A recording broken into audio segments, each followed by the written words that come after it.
teman-teman itu tahu materinya seperti apa. Kemudian yang kedua adalah dipahami materinya. Setelah nanti dipahami, nanti teman-teman saya yakin bisa melaksanakan yang namanya prata laksana penanganan cedera otot dan rangka. Karena luar biasa sekali perihal kasus-kasus penanganan cedera otot dan rangka ini masih banyak kesalahan, masih banyak apa ya yang kurang tepat di luar sana. Kalau saya melihat, yes oke kalau yang penolongnya itu dari kita, tapi kalau yang nolong orang lain itu kita agak miris. Yang tadinya mungkin hanya sekedar retak, setelah ditolong malah jadi patah. Ini kan miris. Jadi seperti itu harapannya nanti teman-teman mampu melakukan tindakan penanganan khususnya di cedera otot dan rangka. Ya.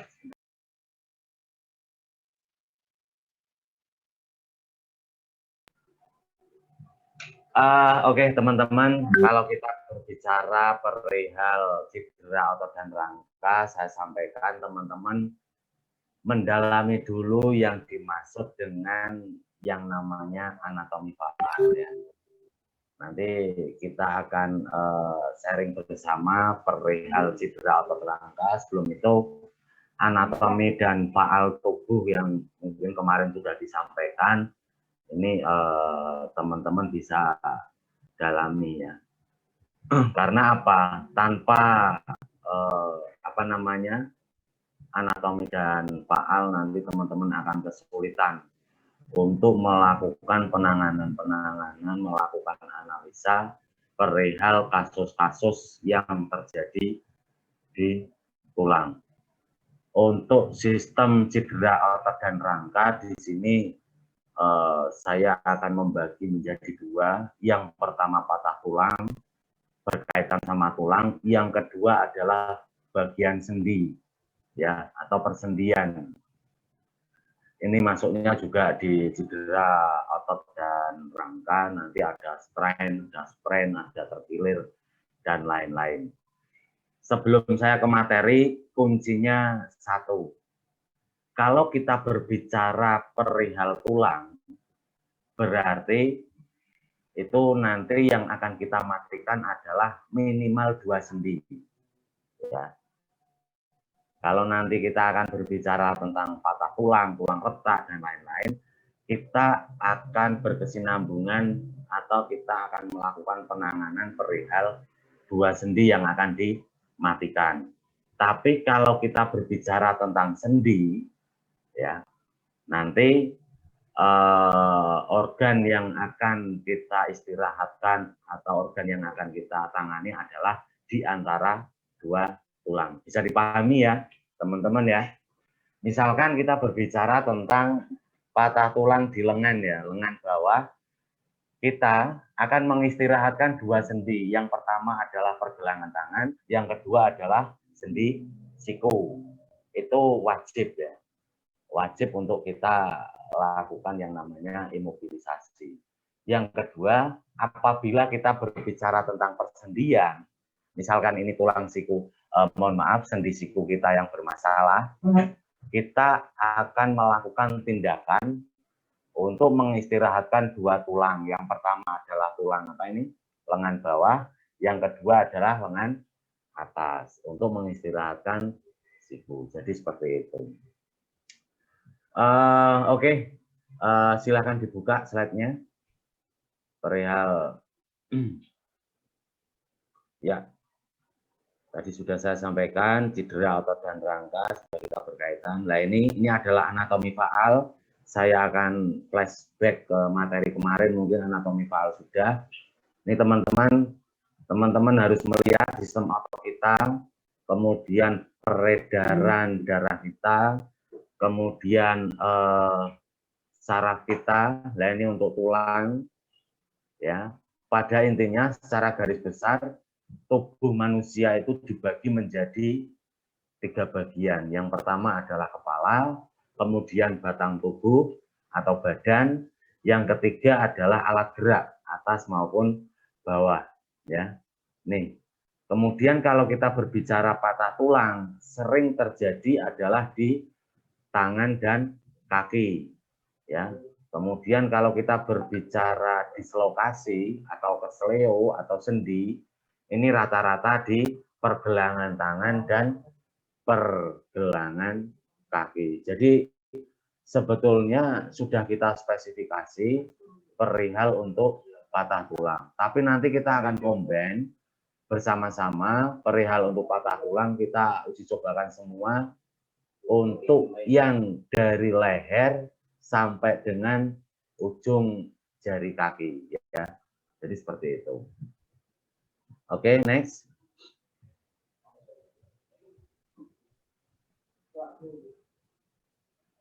Lanjut, ya.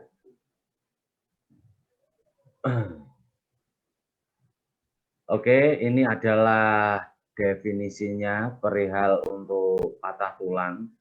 Untuk patah tulang pada intinya adalah putusnya tulang atau patahnya tulang. Jenis patah tulang, ini banyak jenis patah tulang yang ada sukar ditentukan. Yang pertama adalah nanti diretak, kemudian ini, ya, ini mohon maaf ya, bukan tersangka ya, jika patah tulang korban dicurigai lebih baik dianggap patah. Dalam artian gini, misalkan kasusnya ini adalah retak, lebih baik teman-teman mencurigai dianggap patah tulang daripada nanti penanganannya itu kurang maksimal. Karena apa? Orang retak, tangan retak, kaki atau tulang kakinya retak, ini orang ini masih bisa berjalan, tapi setelah 5 langkah atau 10 langkah, ini retakan ini malah menjadi patah. Jadi teman-teman harus sigap, harus cepat dan tepat melakukan tindakan-tindakan perihal kasus-kasus untuk patah tulang, ya. Untuk patah tulang ini ada dua, kita bagi menjadi dua. Yang pertama adalah patah tulang tertutup, ya. Kalau patah tulang tertutup, ini pada intinya adalah tulang tidak mencuat sampai dengan kulit, ya, atau keluar dari jaringan kulit. Ini adalah patah tulang tertutup. Jadi patah tulang tertutup itu misalkan ini tulang kita terjadi patah, ya udah paling maksimal itu terjadi adalah perubahan bentuk. Ini yang paling menonjol. Dari sekian peserta ada yang sudah punya riwayat patah tulang? Saya, Pak. Mas Zikri, ya. Patahnya karena apa, Mas? Karena jatuh, Pak, waktu masih kelas 4 SD. Masih kelas 4 SD. Posisi patahnya di mana? Pergelangan tangan. Pergelangan tangan. Lengan Lengan tangan bukan, atau Pak. pergelangan? Di siku. Oh, di Siku siku. tangan.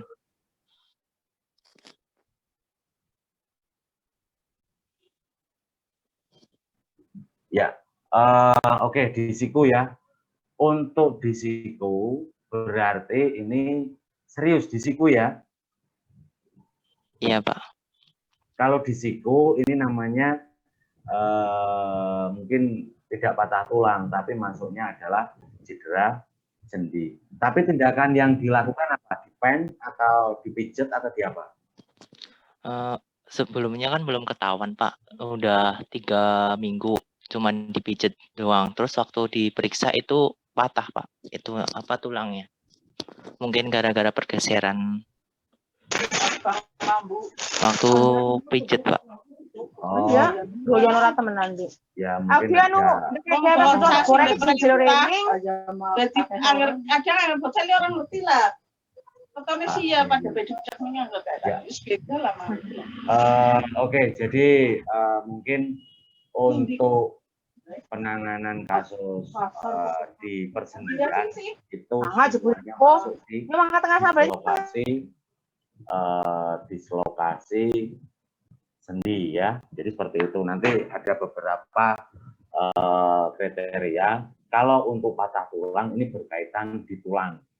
Jadi kita spesifikasi lebih jelas. Misalkan kalau yang di sini nanti kita akan bedakan. Ini ada patahan atau ada retakan ya untuk di sendi. Sendi itu kan dibagi menjadi dua.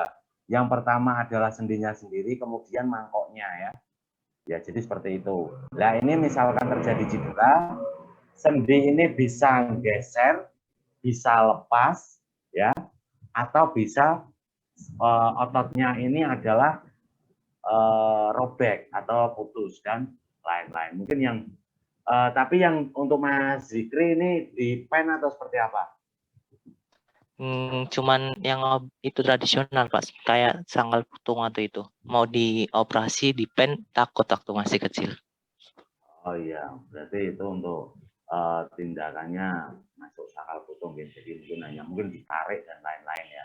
Mungkin tindakannya seperti itu. Betul ya Mas Zikri ya? Iya Pak. Ya. Jadi itu kategorinya adalah di persendian. Itu untuk tertutup ya. Jadi kemudian yang terbuka ini adalah bagian tulangnya ini sampai mencuat atau menembus jaringan kulit ya. Biasanya kalau sudah terbuka ini diikuti sama yang namanya perdarahan ya. Jadi seperti itu teman-teman. Spesifikasi untuk patah tulang dibagi menjadi dua. Yang pertama adalah tertutup, yang kedua adalah terbuka ya. Jadi seperti itu. Untuk yang tertutup ini sukar untuk dianalisa biasanya, susah ya. Karena kita tidak tahu itu hanya retak, itu hanya patah. Untuk tertutup kita tidak bisa mengetahui. Tapi kita wajib mencurigai langsung ke patah tulang, walaupun itu hanya retak. Biar apa? Penanganannya maksimal. Takutnya teman-teman, apabila kasusnya di situ hanya retak, retak itu tidak putus. Ya, retak itu hanya ada retakan, tapi pada saat penanganannya kita kurang maksimal, ya, kemudian terjadi pergerakan yang tidak diinginkan, ini malah menjadi meningkat atau menjadi malah patah ya. Jadi seperti itu. Ini untuk patah tulang. Jadi saya juga sering menangani kasus-kasus patah tulang, baik yang retak, baik yang dislokasi, baik yang kesleo maupun yang patah, semuanya saya bidai ya untuk mengantisipasi cedera yang sangat serius. Jadi seperti itu. Tulang yang patah, tulang yang retak, atau sendi yang cedera wajib untuk diistirahatkan ya. Diistirahatkan dalam artian di sini adalah pembedaian. Sebetulnya di PP ini mudah sekali. Kalau teman-teman bisa menganalisa untuk PP adalah pada saat ada cedera, perdarahan dibalut. Kemudian kalau ada patah, ya dibidai. Hanya seperti itu sih teman-teman. Jadi tinggal nanti spesifikasinya. Mungkin kalau saya sampaikan, dalam ilmu pertolongan pertama, dalam buku PP, cetakan keempat, edisi kedua tahun 2009, yang tebalnya itu ada 117 halaman, kalau boleh saya singkat itu hanya ada 5 item. K, R, A, B, C. Kalau teman-teman memahami ini, soal mau dibolak-balik seperti apapun, kasus mau dibolak-balik seperti apapun, teman-teman akan bisa menangani. Jadi kalau lihat buku PP yang tebalnya 117 halaman itu kurang lebih, kalau diringkas itu hanya K, R, A, B, C. Selesai ya. Jadi sebetulnya mudah sekali, tinggal nanti K dijabarin, R dijabarin, A dijabarin, B dijabarin itu apa. Seperti K itu kan keselamatan, R-nya respon, A-nya itu ARB, B-nya breathing, C-nya adalah circulation. Kita hanya memahami 5 item itu sudah bisa menelan satu buku yang tebalnya 100 kurang lebih 117 halaman. Jadi pertolongan pertama ini sangat mudah, tapi kalau tidak tahu ya susahnya minta ampun. Jadi jangan khawatir, walaupun saya di sini duduk di sini untuk memberikan materi, bukan berarti saya ahlinya. Saya juga masih selalu belajar. Terakhir kemarin saya penjenjangan pelatih di PMI Provinsi, kemudian training of trainer pelatih, dan lain-lain. Senior kalian tahu ya, Mas Abtadi itu tahu kiprah saya. Jadi sampai detik ini itu saya masih selalu belajar dan belajar. Oke, next. Ya, lanjut.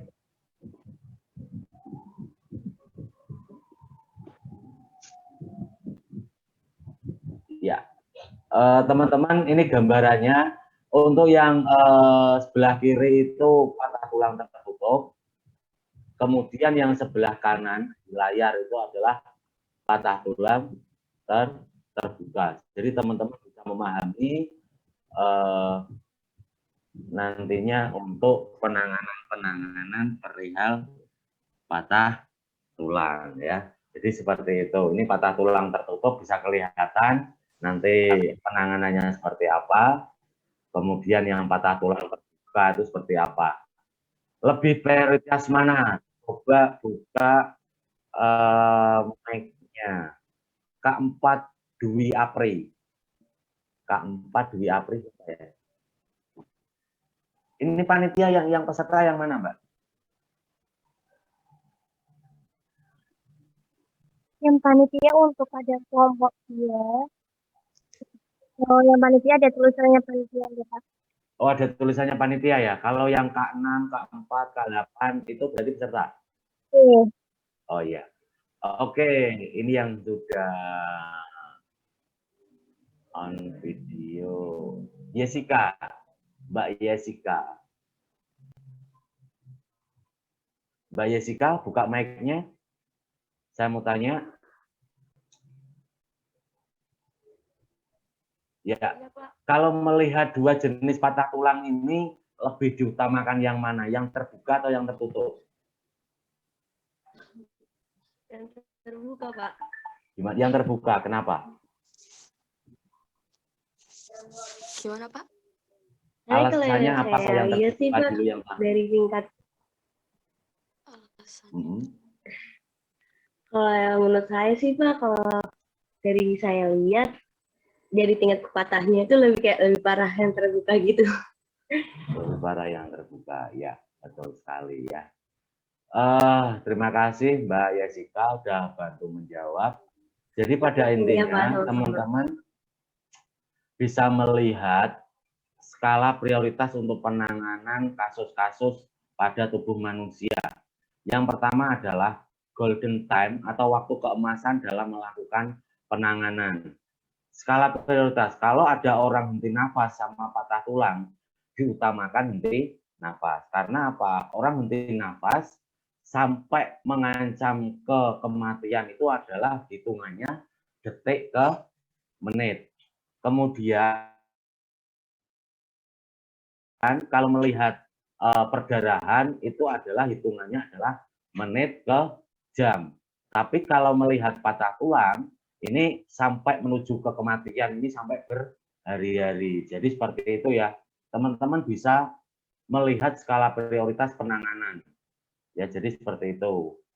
Nah, ini akan dipatahkan teori ini apabila nanti teman-teman belajar sudah sampai jenjang yang namanya triase atau pemilihan korban. Untuk triase ini apabila orang ditemukan sudah tidak ada nadi, tidak ada nafas, dianggap korban itu sudah meninggal. Ini untuk triase ya. Jadi kalau untuk korban masih sadar, skala prioritasnya itu nafas dulu, kemudian darah dulu atau perdarahan, baru ke cedera, otot, dan rangka. Jadi ini skala prioritas terakhir, bukan berarti jari Mas Habib nano patah tulang santai, awak murah bakal mati. Nanti penanganannya tinggal makan dulu lah, tinggal kemana lah, baru ditangani. Ya, ada seperti itu.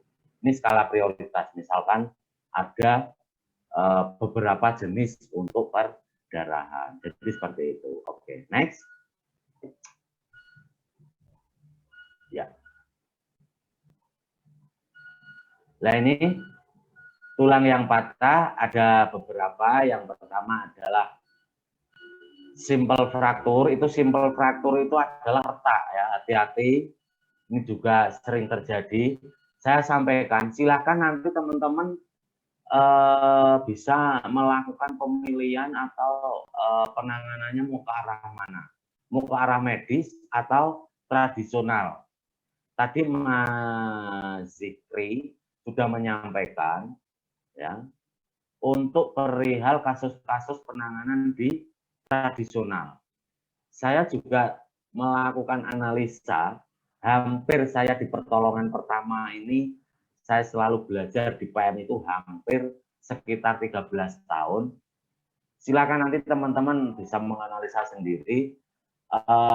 Untuk patah, khusus untuk patah, kalau masuk tradisional, ya mau sangkal putung atau apa, itu sembuhnya cepat. Tapi untuk kembali ke 100% itu tidak. Jadi mesti ada ciri atau cacat. Ya. Misalkan sangkal putung nih, mohon maaf, sorry. Ke tradisional. Tradisional misalkan ini patah, kalau remuk seperti ini masih mudah ya. Karena kalau sudah ditangani sama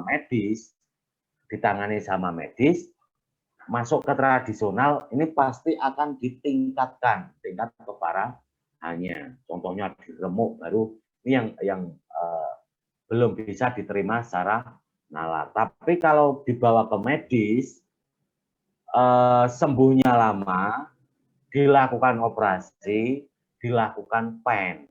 Setelah di pen, kemudian dibuka lagi. Jadi ada 2 tindakan. Silakan teman-teman nanti bisa menganalisa sendiri, tapi untuk kembali ke 100% itu bisa. Tapi kalau untuk tradisional tidak bisa. Pasti ada cirinya, ya, ciri atau cacat, ya. Jadi seperti itu untuk patah ya. Karena saya sering membawa ke tradisional khusus untuk tulang. Ini rata-rata seperti itu. Misalkan ini patah, ini ditarik sekalian, baru dikembalikan lagi. Tapi kalau di medis sama, ditarik, dikembalikan, baru dipen kanan dan kiri. Nanti setelah dipen, baru ada tindakan untuk membuka pen dan lain-lain. Jadi seperti itu. Kemudian comminuted ya. Comminuted ini adalah patah tulang tertutup. Ini sudah patah tel. Kemudian yang open fracture, ini tulangnya itu sudah mencuat dari jaringan kulit. Jadi teman-teman bisa membedakan ya untuk kasus-kasus penanganan di patah tulang ya. Kalau melihat kasus seperti ini, tindakan untuk mengistirahatkan tulang, ini yang diistirahatkan adalah 2 sendi. Kalau melihat ini kan di bagian kaki nih, yang diistirahatkan adalah pergelangan kaki dan pergelangan lutut ya. Mohon maaf, sendi lutut ini yang diistirahatkan. Jadi teman-teman mengistirahatkan 2 sendi minimal. Mungkin ada pertanyaan, kalau yang patah itu bagian paha, ya paha, pupu, sempol dan lain-lain. Orang PMR, KSR tidak boleh menyebut itu lagi ya, tapi adalah tungkai atas dan tungkai bawah. Jangan sampai ditanya masyarakat, ini yang terluka apa? Pahanya Pak, pupunya Pak, sempolnya Pak. Nah ini pasti akan ditertawakan. Jadi seperti itu. Oke, next.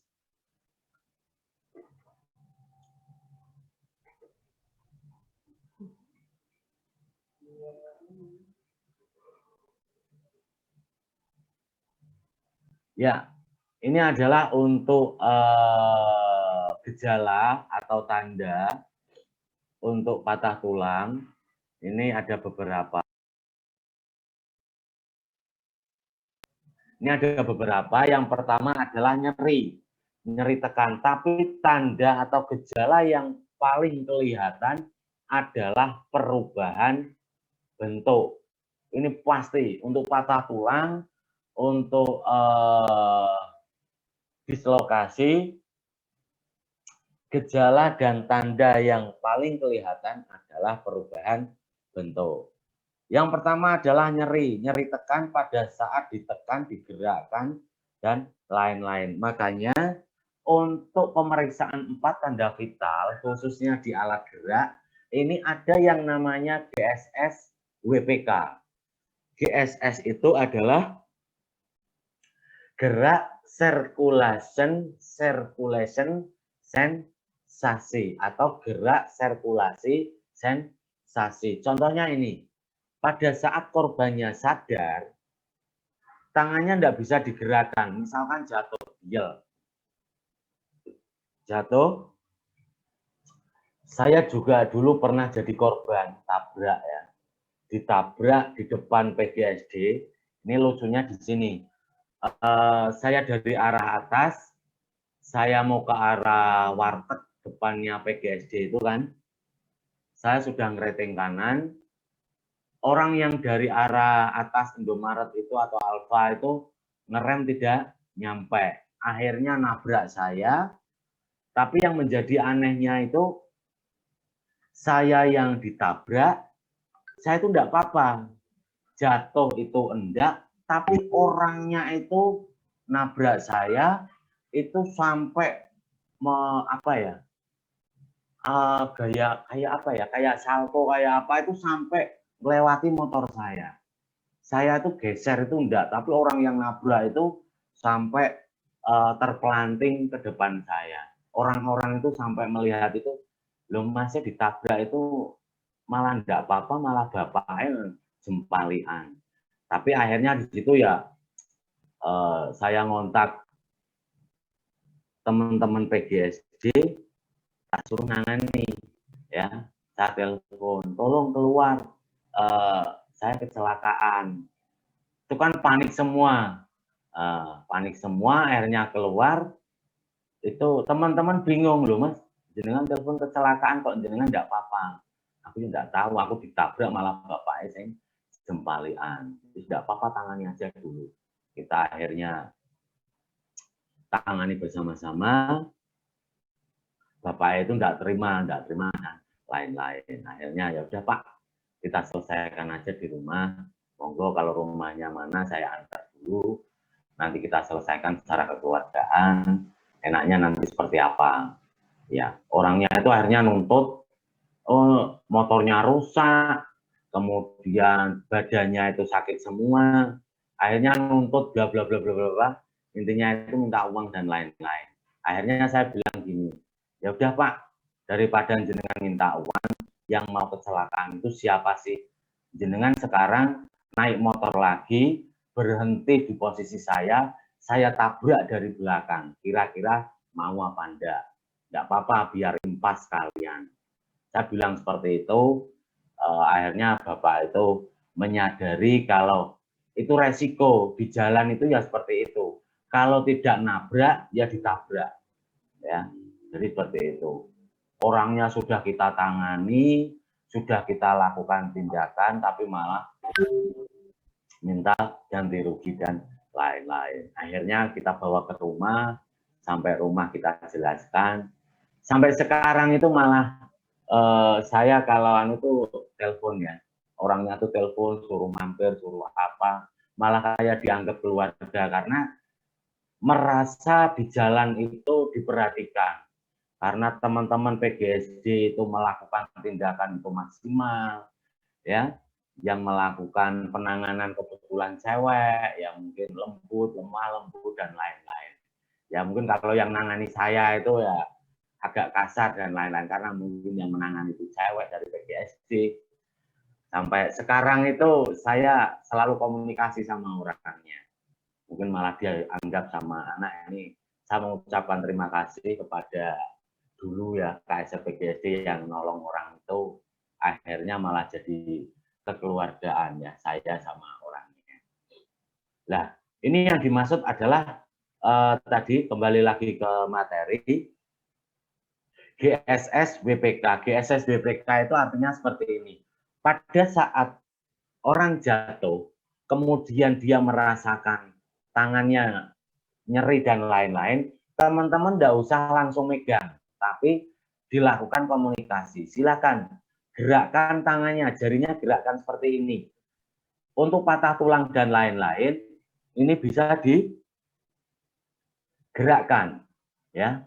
Tapi pada saat kita tingkatkan komunikasinya, coba diangkat. Pada saat diangkat, untuk yang patah ini tidak bisa. Ya, untuk yang patah ini tidak bisa. Jadi pada saat diangkat, coba diangkat tangannya, pasti dia akan mengalami kesakitan. Nah, pada saat itu kita expose, ada perdarahan enggak, ada dislokasi enggak, ada patah tulang atau enggak. Kalau dari ciri-ciri ini masuk, ada nyeri, kemudian ada perubahan bentuk, kemudian ini yang saya sampaikan, tapi jangan dipraktekkan. Itu biasanya pada saat kita tingkatkan, kita pegang bagian atas dan bawah yang terluka, khusus untuk patah, ini ada bunyi yang bunyinya itu krek, ya. Pada saat digerakkan krek. Ini penolong juga harus peka. Pada saat misalkan tangan ini patah, kita pegang sini sama sini, kita geser sedikit, ini pasti ada bunyi krek. Tapi penolong harus peka. Ini mau bunyi nggak ya? Malah dipuntar-puntir, krak, lah ini malah sempal nanti ya. Teman-teman juga harus peka. Ya, jadi seperti itu. Kemudian ada luka. Kalau ada luka ini dalam artian yang patah tulang terbuka, ini harus ada penanganan secara khusus. Dilakukan yang namanya pembalutan cincin. Ya, pembalutan cincin itu kalau kita ada mitela nih, misalkan mitela, ini dibuat seperti cincin atau pembalut donat. Kemudian untuk menutupi tulang yang terbuka. Karena apa? Tulang yang terbuka tidak segera ditutup, ini akan terkontaminasi dengan bakteri yang ada di luar. Toh, kemudian yang kedua, akan mempunyai reaksi atau dampak ngilu atau linu pada saat terkena udara luar. Jadi teman-teman ini harus cepat melakukan tindakan. Tapi saya ingin menyampaikan, satu, teman-teman tidak usah panik. Pada saat melihat patah tulang, tidak usah panik. Tidak usah heboh. Tenang aja, ya. Apalagi cuma patah, jauh dengan kematian. Tangan yang terputus saja masih jauh sama kematian.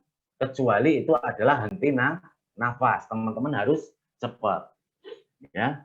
Jadi itu, jangan panik. Kemudian mental penolong itu diutamakan. Nolong itu santai, tapi jangan asik sendiri tanpa memikirkan kenyamanan dan kenyamanan dari penolong. Jangan asik sendiri, nolong langsung tes tanpa komunikasi. Ini sakit dah, ini nyaman dah, seperti ini. Seperti contoh, Maulina, coba buka mic-nya, Mbak. Maulina, pernah melihat orang di ambulan dievakuasi korbannya tiduran miring? Belum pernah lihat, Pak. Belum pernah. Orangnya tengkurap? Pernah? Mungkin lihatnya di film-film seperti itu. Oh, di film-film ya. Ya nanti kapan-kapan main ke PMI ya. Iya. Bisa lihat ambulan kita ya. Bukan berarti teman-teman saya naikkan ambulan itu harus sakit dulu, tuh enggak. Kalau teman-teman di sini akan masuknya nanti di petugas ambulan atau MAT, manajemen ambulan tim. Ya, boleh nanti kapan-kapan nanti kita naik ambulan ya keliling kota Semarang, sirenenya hidupkan ya, enggak masalah ya. Ya teman-teman nanti merasakan. Itu ada tingkat ketegangan yang sangat luar biasa, panik biasanya. Orang yang melihat sirine ambulan tingkat paniknya itu luar biasa. Jadi itu teman-teman, kita belum pernah melihat orang dievakuasi posisinya duduk, posisinya tengkurap, posisinya jengking, posisinya miring seperti orang hamil. Kita lihat dulu statusnya. Status pasiennya itu apa sih? Kalau orangnya tuh asma diposisikan terlentang, itu malah tambah sesak. Jadi yang tepat seperti apa? Dan ini orangnya shock, Pak, tapi dia juga mengalami asma. Tindakannya berarti harus posisi setengah duduk dan lain-lain. Pasti teman-teman saya yakin melihat orang dievakuasi, orangnya diposisikan terlentang. Saya yakin itu, ya. Sampai orang yang sudah meninggal pun diposisikan terlentang, ya. Kalau orang yang sudah meninggal mengkodratnya seperti itu, ya. Kalau orang sudah meninggal ditengkurapkan, ya saru nanti. Jadi seperti itu teman-teman. Kemudian gerakan tidak alamiah, persendian sukar atau tidak dapat digerakkan. Itu yang disampaikan sama tadi Mas Fikri. Di sikunya, sendi itu seperti ini. Untuk sendi, kasusnya, dislokasi dan lain-lain itu mengalami pergeseran. Pergeseran atau keluarnya sendi dari tempurung. Ini tempurung sendi. Ya, sendi itu kerjanya seperti ini. Ini yang ada di sini. Posisinya seperti ini. Keluar seperti ini, robek, dan lain-lain. Ini kalau saya jelasinnya secara cepat, disampaikan ya, Pak terlalu cepat, pandai aja, oke. Ya.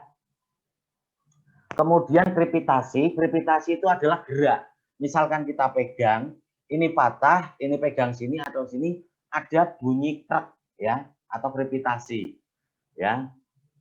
Jangan lakukan tes, ini yang saya sampaikan, biarkan medis. Tapi mungkin teman-teman pernah melihat penanganan orang patah tulang di medis itu, misalkan saya juga pernah melihat, ini kaki yang patah, ini malah kakinya diangkat. Kemudian dipukul-pukul seperti kayak palu itu ya. Tapi palunya itu palu kecil, bukan palu untuk maku papan, itu enggak ya. Jadi seperti itu. Kemudian tanda yang gejala atau tanda yang selanjutnya adalah bengkak atau memar, merah dan kebiru-biruan. Pasti ini karena apa? Di situ ada sistem saraf yang terjepit ya, atau yang patah. Mati rasa, kelumpuhan. Saya sampaikan teman-teman khusus untuk cedera spinal, mulai dari ini leher ini sampai dengan tulang ekor. Hati-hati. Kalau itu ada patah, cedera yang paling ringan adalah lumpuh, ya. Cedera yang paling ringan itu adalah lumpuh. Ini berkaitan untuk tulang leher sampai tulang punggung sampai dengan tulang ekor. Ciri-cirinya apa, Pak? Kalau dia mengalami patah di tulang punggung. Contohnya satu, BAB, BAK tidak terkontrol. Yang kedua, ada ereksi. Ereksi ini untuk yang cowok ya, yang paham ini biasanya ereksi.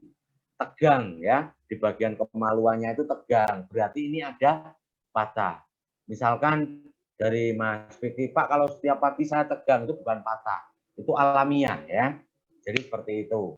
Jadi pahami. Kemudian perubahan sirkulasi bagian distal, cedera ditandai dengan perubahan warna kulit, suhu, atau pengisian kapiler. Misalkan ini patah, pasti ini terganggu semua. Pengisian kapiler itu WPK, silakan kukunya dipencet. Normal, dipencet itu putih, kembali ke merah itu berapa detik. Kalau di sini ada cedera, itu lebih dari 2 detik. Tapi kalau normal seperti kita pencet, itu hanya ada 1 detik. Kalau tidak percaya, buktikan. Ya. Jadi seperti itu teman-teman. Warna kulit ini biasanya pucat atau kebiru-biruan. Suhunya lebih dominan dingin, bisa juga malah tambah panas untuk kasus yang di cedera. Jadi seperti itu. Jadi teman-teman harus dipahami gejala dan tanda untuk kasus di patah tulang ya. Jadi seperti itu. Ciri yang paling menonjol ini adalah perubahan bentuk ya. Jadi seperti itu. Ciri yang paling menonjol. Kalau di situ ada perubahan bentuk, langsung curigai adalah patah tulang. Pak, ini misalkan terkena benda tumpul, hanya memar. Kalau di situ tidak bisa digerakkan, teman-teman tetap mencurigai yang patah tulang atau dislokasi. Biar penanganannya maksimal. Materinya mudah sekali, teman-teman.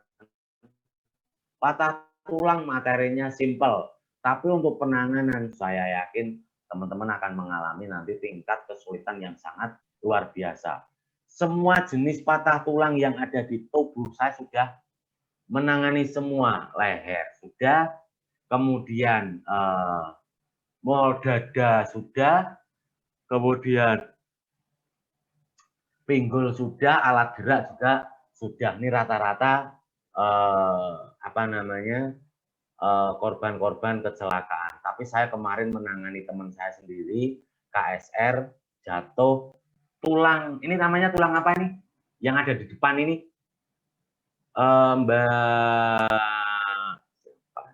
Mbak Ceva, buka mic-nya. Iya, Pak. Ini namanya tulang apa, Mbak?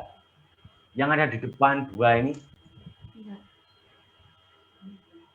Yang Apa, Mbak? yang mana, Pak? Yang ini. Oh. Kita raba tulang kita yang ada di depan ini loh, dua ini loh, yang kelihatan. Ini namanya tulang apa? Lupa, Pak. Lupa ya. Kemarin nggak tahu, sekarang lupa ya, nggak apa-apa ya. Bercanda ya. Oke. Coba saya buka mic-nya lagi. Sahli, Mas Sahli. Tulang apa namanya, Mas? Tapi sebentar, Mbak Ceva punya tulang itu ya? Tapi ada kan tulangnya kan? Ada, Pak. Waduh, takutnya enggak ada sampai shock saya ya. Jadi seperti itu. Mas Sahli, coba Mas Sahli buka. Namanya tulang apa? Ada enggak nih, Mas? Mas Ihsan, coba Mas Ihsan. Mas Ihsan buka mic-nya, bantu saya jawab. Namanya tulang apa? Tulang selangka, Pak. Nah, tulang selangka. Jadi itu ya. Ini adalah selangka, ini adalah blikat. Yang seperti centong itu ya. Kalau di sapi itu, kalau tulangnya kelihatan itu bisa buat pingpong gitu ya.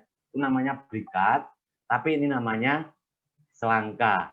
Ini kalau patah, ini teman saya kemarin ini patah, saya nolong teman saya itu sampai berderai air mata ya, karena sakitnya luar biasa.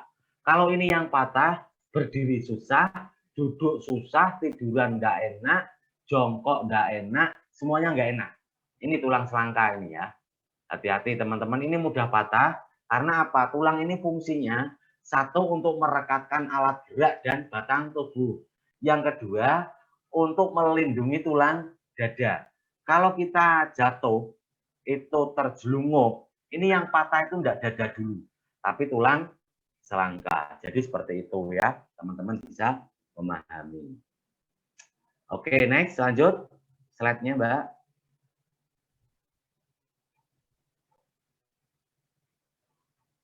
Mbak Panitia, slide-nya dibuka lagi. Ya, jadi itu ya, teman-teman bisa melihat gejala dan tandanya, kemudian terus ya hati-hati. Nah ini yang saya ingin sampaikan, shock ini luar biasa, bisa meningkatkan kasusnya sampai ke kematian. Ya, saya ingin tanya Yovika, K9 Yovika, buka mic-nya Mbak. Panitia enggak apa-apa, saya langsung interaksi sama peserta ya. Tidak apa-apa. Ya, ini panitianya baik sekali ya. Yovika, shock itu apa? Apa ya? Apa ya? Apa Mbak? Shock, pernah shock enggak? Kaget, terkejut. Kaget, terkejut. Oh, saya shock Pak. kemarin saya ditembak sama cowok idaman saya. Bukan itu ya, bukan shock itu yang saya maksud. Aduh, shock. Ya tidak apa-apa. Nanti coba dibantu K19, Aulia, shock.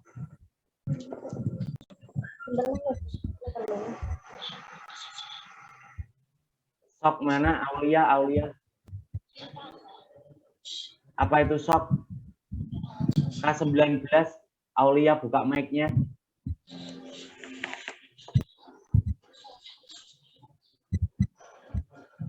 Ya, shock. Ya. Ini belum siap, Aulia. K21, Sinsia siapa ini namanya? K21, Sinsia, buka mic-nya. Iya, Pak. Ya, shock itu apa?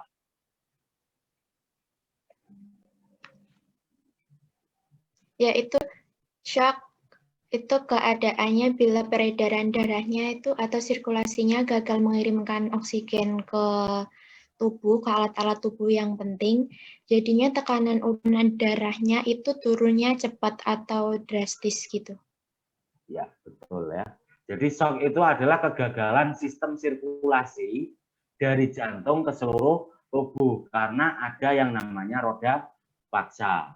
Roda paksa itu contohnya ya tangannya patah, kemudian perdarahan dan lain-lain. Ini mengalami yang namanya shock. Hati-hati, orang patah tulang, orang perdarahan, 1 jam pertama akan diikuti yang namanya shock. Ya, jadi itu akan diikuti yang namanya shock. Shock tidak cepat ditangani. Korban meninggal bukan berarti dengan kasus patah tulang, tapi karena apa? Shock. Karena shocknya tidak ditangani, teman-teman fokus di patah tulang, akhirnya korban mengalami penurunan tingkat kesadaran. Ya, jadi seperti itu. Ya, jadi shock tadi sudah disampaikan. Gagalnya sistem sirkulasi dari jantung ke seluruh tubuh karena jantung ini memompa darah, membawa oksigen, membawa sari-sari makanan ke seluruh organ-organ vital. Ya, jadi seperti itu. Saya akan tanya sama 1 orang lagi, kemudian saya akan lanjutkan materi. Fadi, cowok Fadi, K3 Fadi Maji. Maji apa nih? Majikan ya? Maji. Silakan buka mic-nya. Fadi, tatap mata saya. Buka mic-nya sayang. Iya. Enggak ya, intermezzo aja. Fadi, dengar saya? Tuh mic-nya udah dibuka kok ya.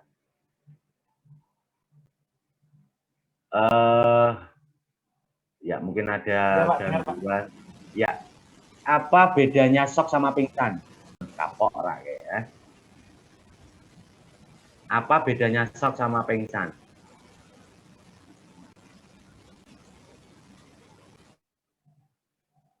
Apa, Fadi?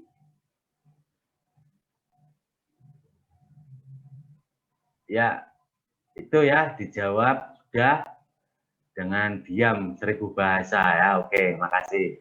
Lutfia, tadi senyum-senyum aja. K10 Lutfia, coba dijelaskan perbedaan shock dan pingsan. Apa Lutfia?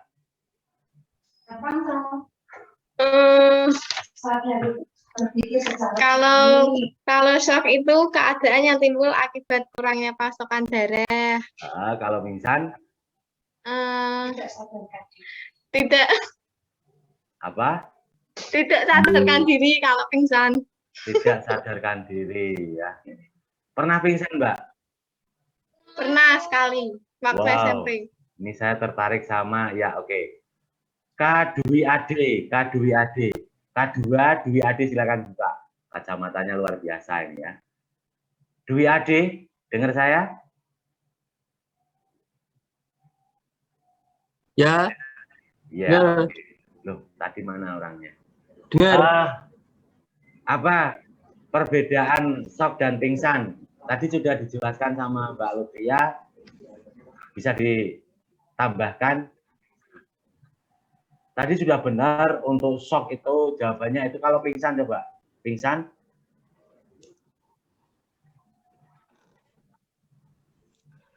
Kalau shock itu kondisi di mana tekanan darah turun secara drastis, Ya, kalau sehingga pingsan. terjadi gangguan aliran darah. Pingsan? Sedangkan pingsan itu kehilangan kesadaran sementara secara tiba-tiba. Ya, oke. Tadi itu ya jawabannya udah betul semua. Jadi kalau shock itu menurunnya tingkat kesadaran, kalau pingsan itu hilangnya tingkat kesadaran yang bersifat sementara. Jadi seperti itu. Oke, ini ya. Oke, lanjut Mbak, slide-nya Mbak. Ya.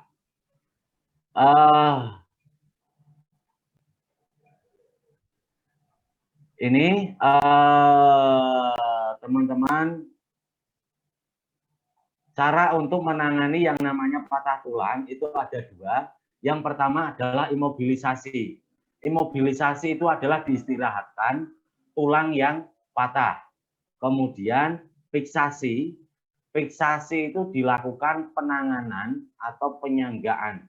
Penyanggaan misalkan ini patah, ya, ditangani atau dilakukan yang namanya pembidean. Jadi imobilisasi itu tulang yang patah diistirahatkan, kemudian dilakukan yang namanya pembidean. Tidak ada teknik lain untuk patah tulang kecuali pembidean, ya. Jadi seperti itu. Mudah-mudahan kan teman-teman, kalau ada patah tulang bidai, kalau ada perdarahan tutup perdarahannya. Jadi seperti itu. Ini ada jembatan keledai patah. Ini ya, saya sudah menjabarkan patahan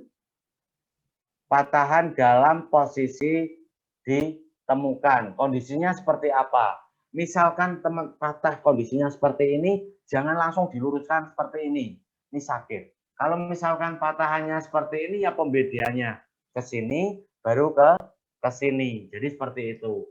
Teman-teman, khususnya yang anggota baru, nanti kalau mendapat teori praktek dan lain-lain, teman-teman jangan milih yang patah posisinya lurus seperti ini mudah ya.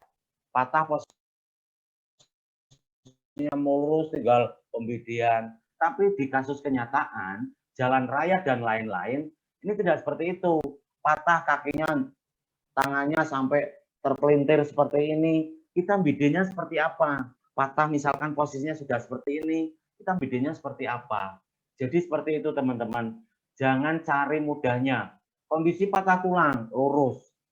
Aduh, ini teman-teman sudah KSR, harapannya tingkatan kesulitannya itu ditingkatkan.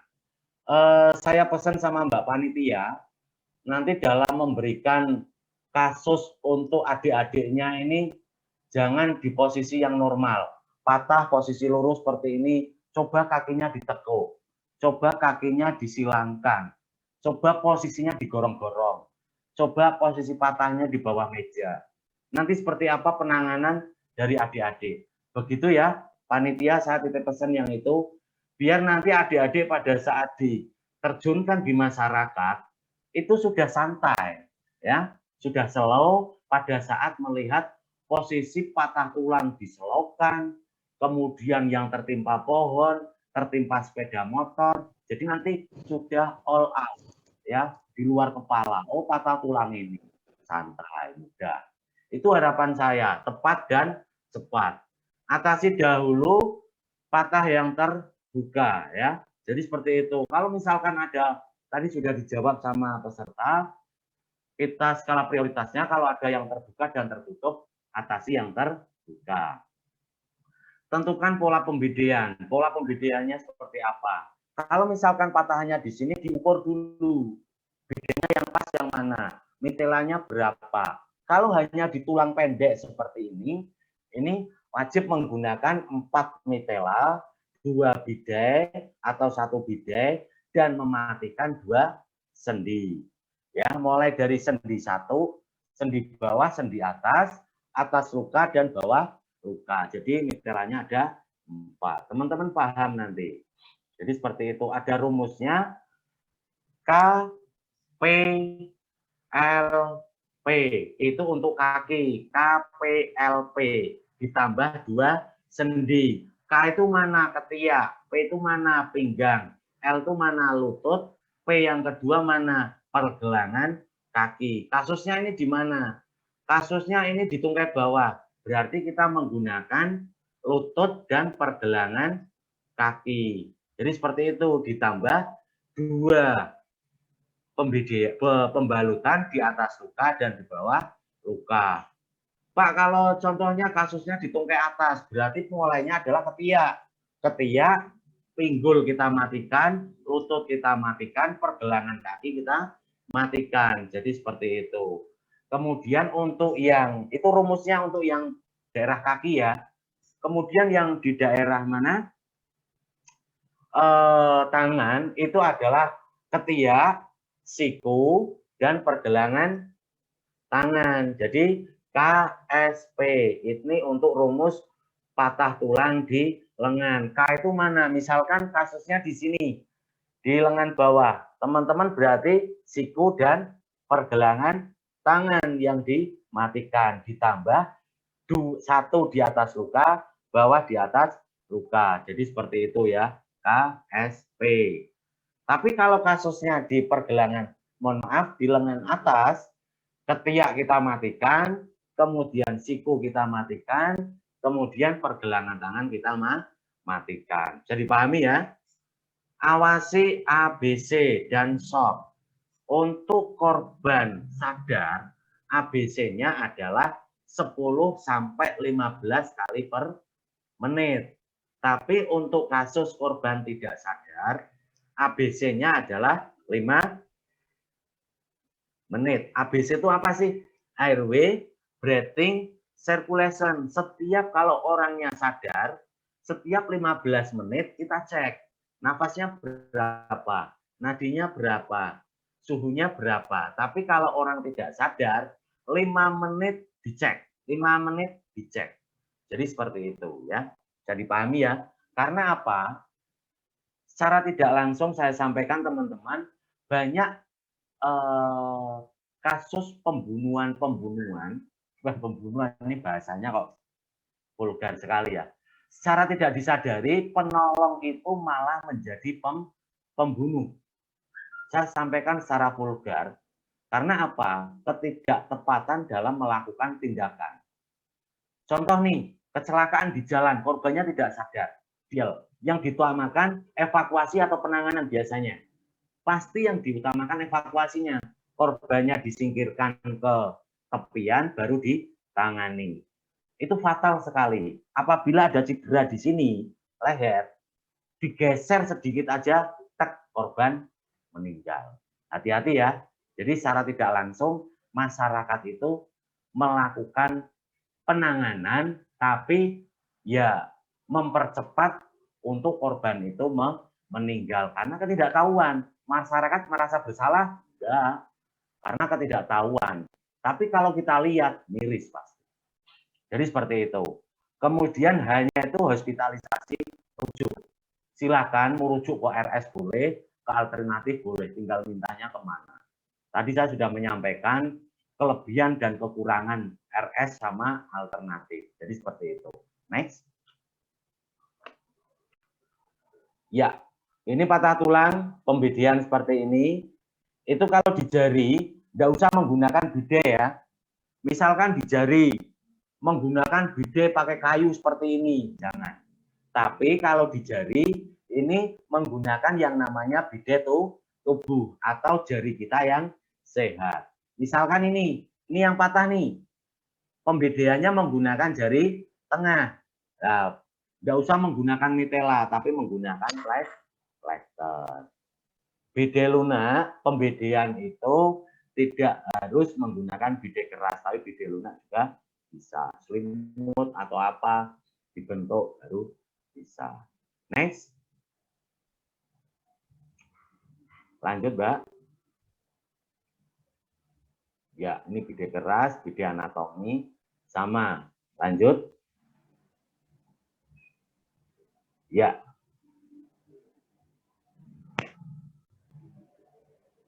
Ini hati-hati. Ini tadi yang disampaikan Mas Zikri Wildan berkaitan sama di sendi sikunya. Hati-hati, ligamen sekitar sendi penahan tulang mengalami kerusakan. Ligamen ya. Sekitar tulang, sekitar persendian mengalami kerusakan di daerah sini. Ya, kemudian terkilir atau kesleo ini dibagi menjadi 3, mohon maaf. Derajat 1 teregang, kemudian teregang itu biasanya kayak kram dan lain-lain ya. Kemudian yang kedua adalah robek sebagian. Ini terkilir atau urai sendi nih biasanya. Derajat 3 itu lengkap, putus sendinya. Ya.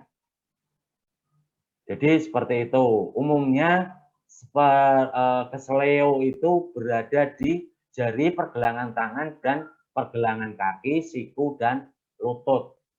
Jadi seperti itu. Jadi kalau untuk di tulang, ya tidak ada patah tulang di persendian. Jadi seperti itu. Masuknya adalah kesleo atau terkilir. Oke, next.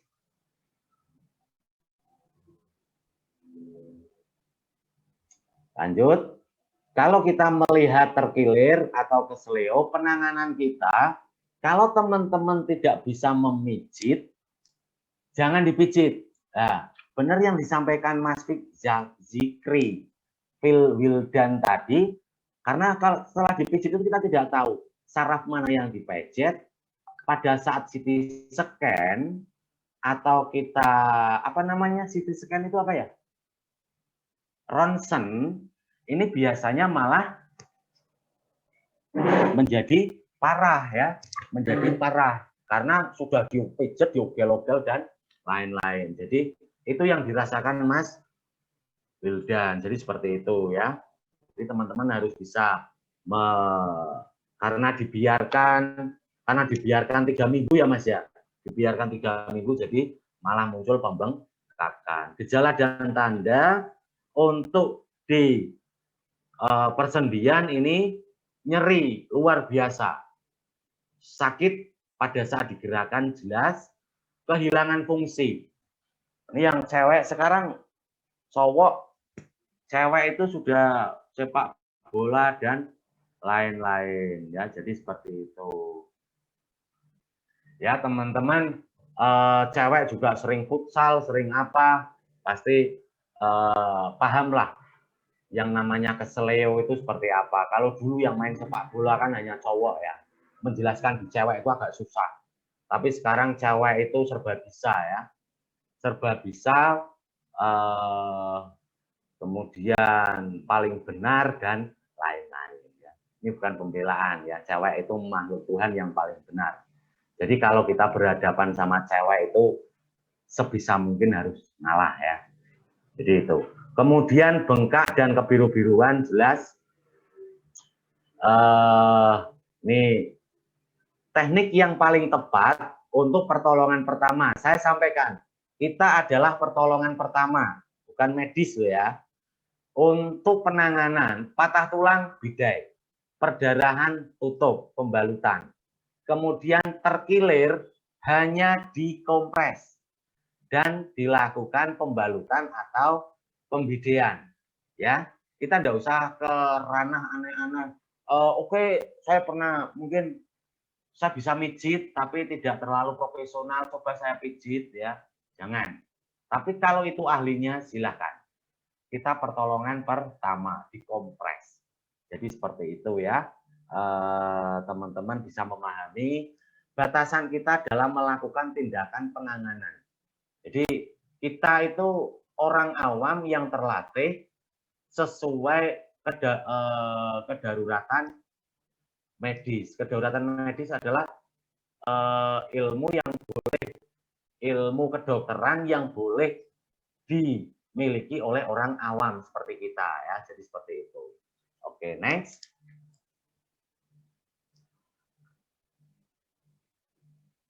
Ya. Ini hubungan tulang dan sendi lepas dapat disebabkan kekuatan puntir, dalam artian gini, tangan yang dipuntir ini akan mengalami, lah ini, sendi kita itu akan mengalami urai atau lepas, ya ini yang dimaksud dengan urai sendi. Tangan yang dipuntir ini biasanya akan sakit kan, lain-lain. Umumnya terjadi di bahu, nih ya, kalau kita melihat perkelahian, orang yang tahu tekniknya tinggal muntir tangannya itu pasti dia akan kalah ya. Siku, ibu jari, jari rahang bawah. Nih, orang dipegang sininya, ini biasanya akan nurut. Pegang sininya ya, warik sininya aja akan nurut, lutut dan lain-lain. Makanya kalau orang berkelahi itu yang cowok nih kasih tahu ya, saya kasih tahu kalau nonjok itu di sini. Di persendiannya pasti orang itu akan lumpuh ya. Tapi kalau nonjok di sini ya paling benjol-benjol doang. Tapi kalau sekali di sini pasti akan jatuh. Jadi seperti itu. Next. Untuk penanganan di urai sendi, di dislokasi biasanya ada pembalut elastis. Pembalut elastis itu teman-teman betulnya pernah lihat pembalut elastis yang warnanya biru kecoklat-coklatan kalau ditarik lentur itu kan, atau biasanya kita